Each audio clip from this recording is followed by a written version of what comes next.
The strategy you use to grow to the point of sustainability will never get you to the point of exponential growth, right? Your growth model and mindset have to change as your company changes. And Derick Dorner is going to walk us through how Roosted's growth model has changed and what that may mean for growth in your marketplace.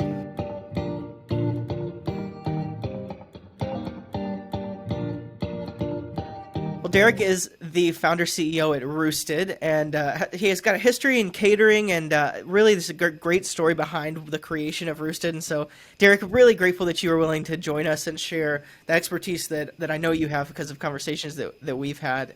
And maybe I'll just throw it to you and ask, could you give me just a brief overview of your history and what led to the creation of Roosted?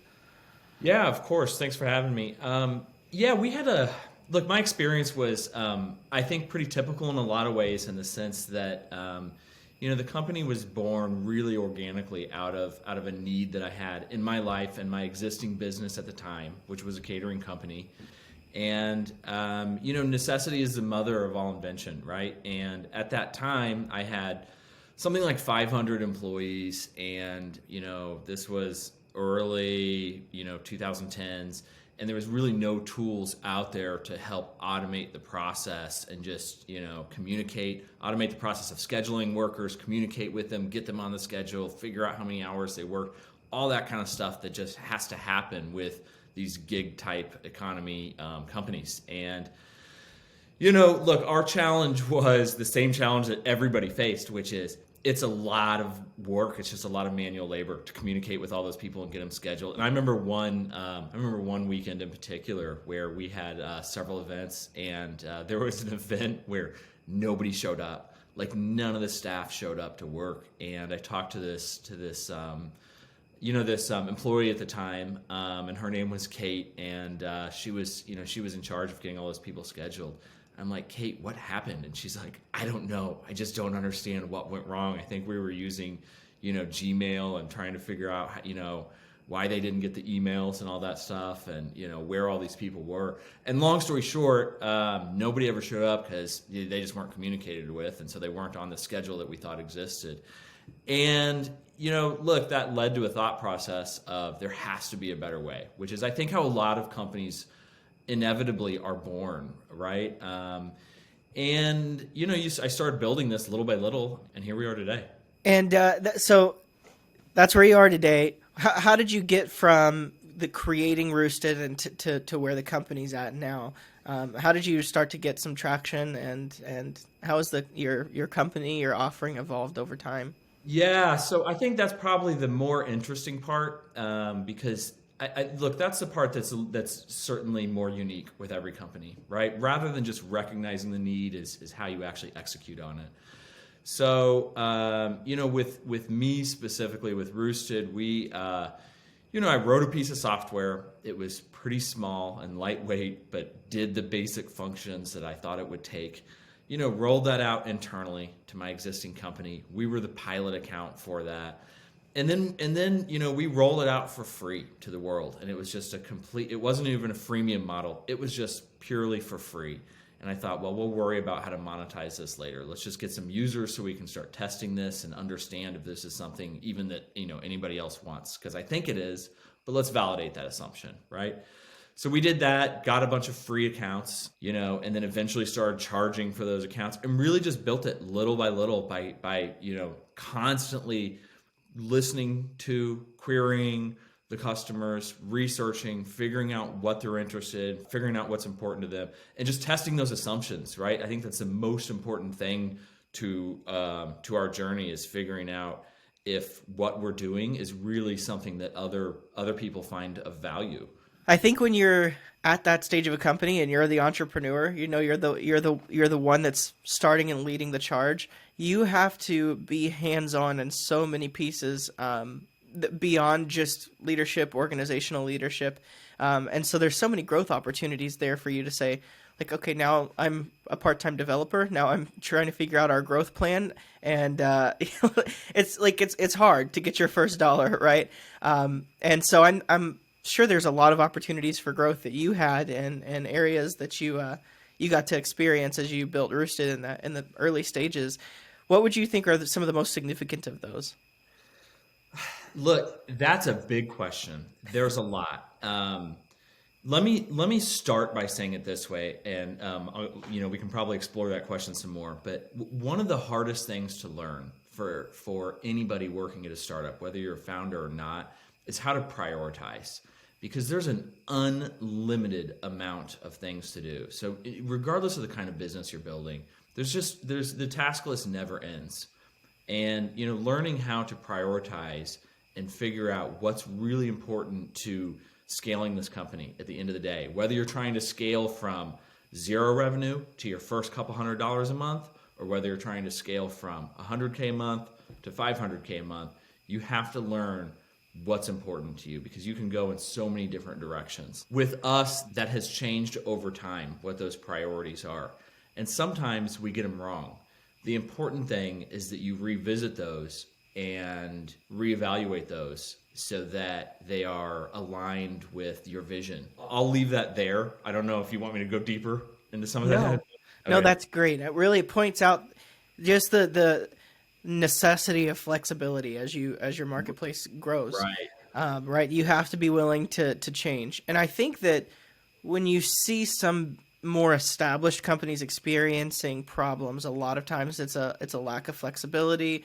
It's things that have gone one way for a long time, are unwilling to change, and when that company starts to turn around is when you start to let go of whatever you might call those.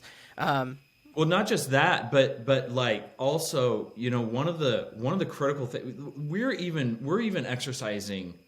We're exercising this right now. This is something that we're going through internally, which is we are refocusing on listening to our customer base. Mm-hmm. And, it's easy to know in the very beginning that you have to do that because you're building something and you have to have them. Once you grow past a certain point, and that's not a point that's very far down the road, but once you grow past a certain point, you have a thing that you're selling, right? If it's a marketplace, it's grown to some type of a size. It could even be pre-critical mass.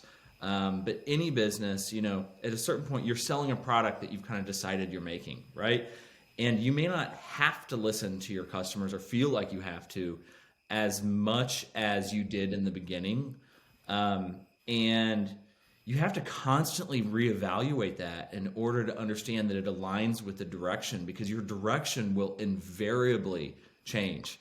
That I can't think of a single, maybe Facebook.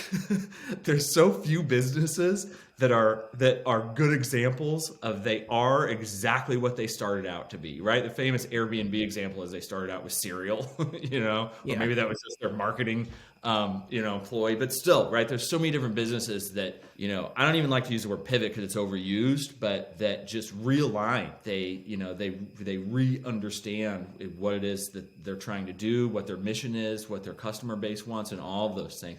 And you have to revisit that continuously. Yeah, I mean, honestly, it's really important to listen to your customers, and I love that you've highlighted that now twice, because I think that that's a emphasis that gets overlooked a lot of times, especially in the early stages. You think like, we don't even feel like we've got it right yet, so we're not going to be looking for a ton of satisfaction metrics with our customers and make sure that people love our product, because we know we're still evolving, right? We're not looking for them to be completely 100% there yet, because our product's going to be different in 6 months. But if you want to grow, like the number one indicator, this is my personal belief, by the way, feel free to disagree with me on this, but if you want to grow, the number one indicator that you're ready to start to scale is do our customers love our product, right? And so I love that I do agree with that. I completely agree with that. And it's not just customer satisfaction, though, by the way. It's a more nuanced question, right? Because I may make something very simple and I might love it, right? But it may not serve the purpose that it could truly be serving in my life or in my business, right? So so those feedback mechanisms are not just satisfaction. It's important that you're taking all the right questions to your customers, and you have to be very deliberate about what you're asking them and the information you're gathering. For example, what else should we be building next? What's important to you? Does our roadmap as we've envisioned it for the next 6 months make sense to you? Here's what we're thinking about doing. Is that something that you would see value in, right? Those are the $64,000 questions that we have to get answered in order to run a business. And those never go away. They change in size and scope a little bit as you grow, but those questions from day one are present at day 10,000. Yeah. As a marketplace, you often think of the demand side being your customers, the supply side being suppliers. They're not really customers.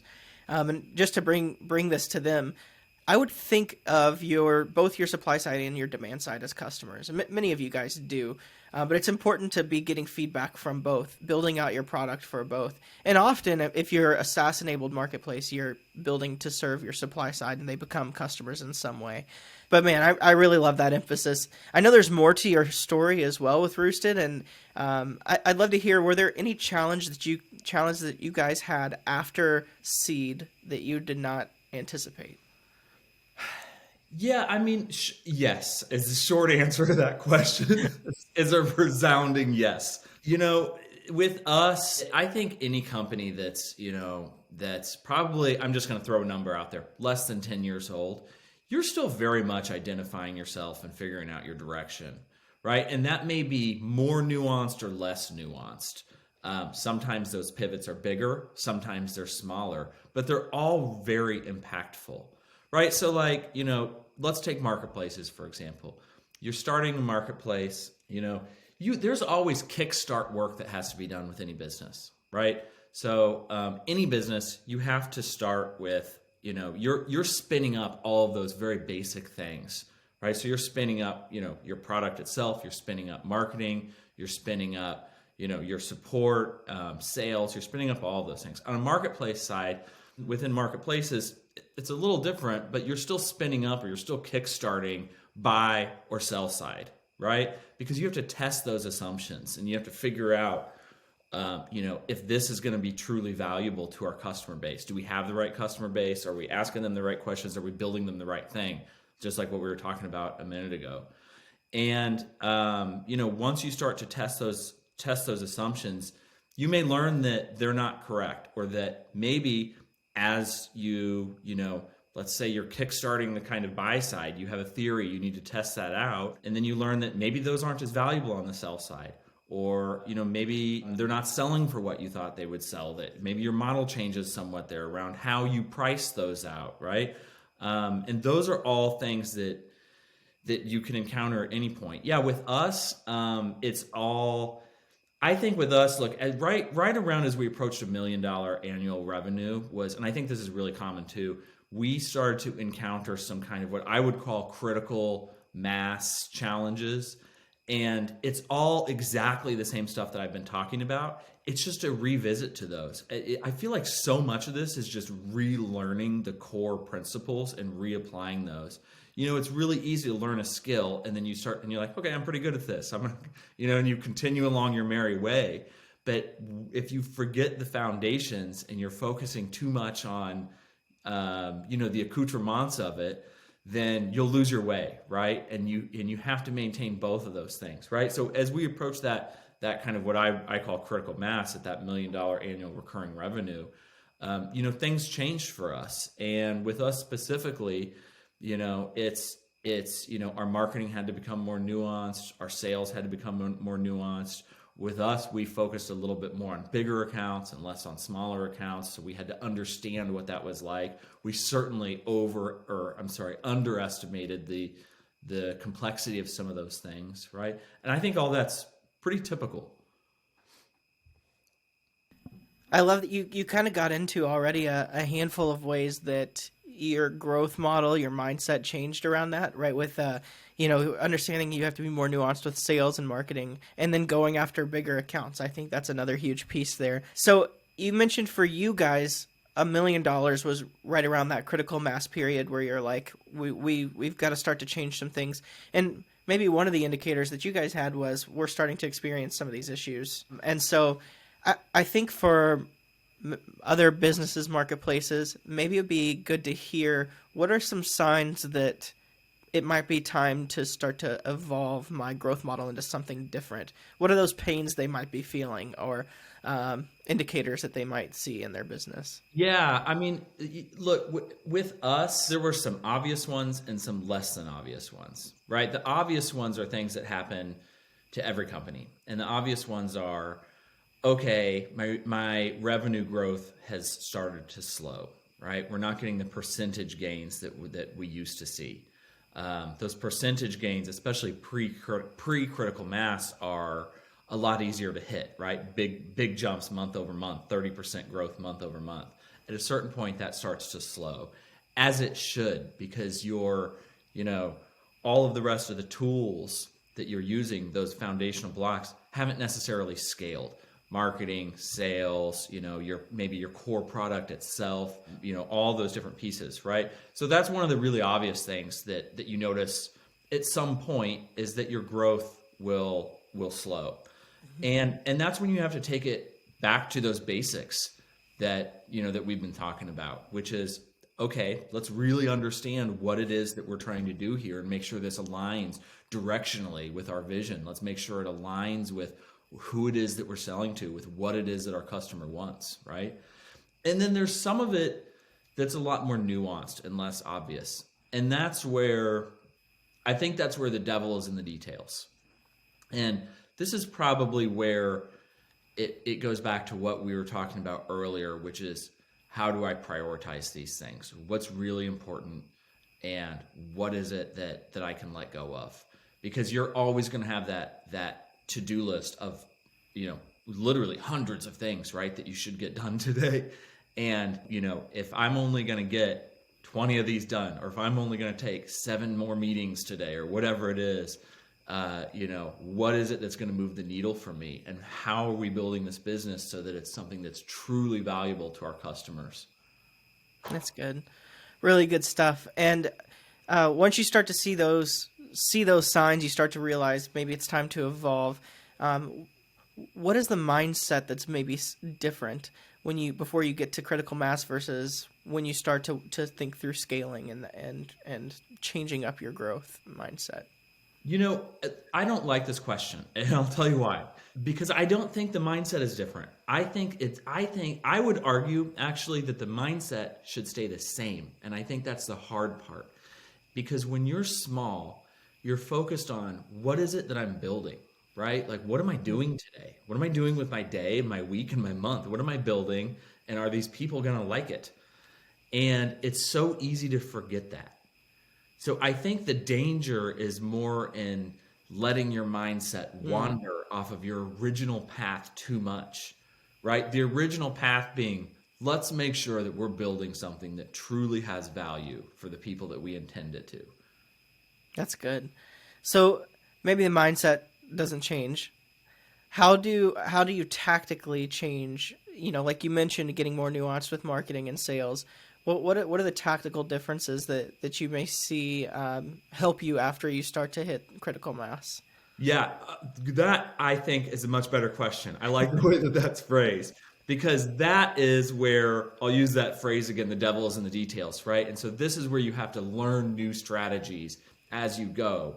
So this is where you're building the plane as you fly it to figure out, okay, revenue growth has started to slow, or this product, this piece of my product is underperforming, or my customer base, I'm sensing that they're not loving this, whatever it is, whatever challenge you have.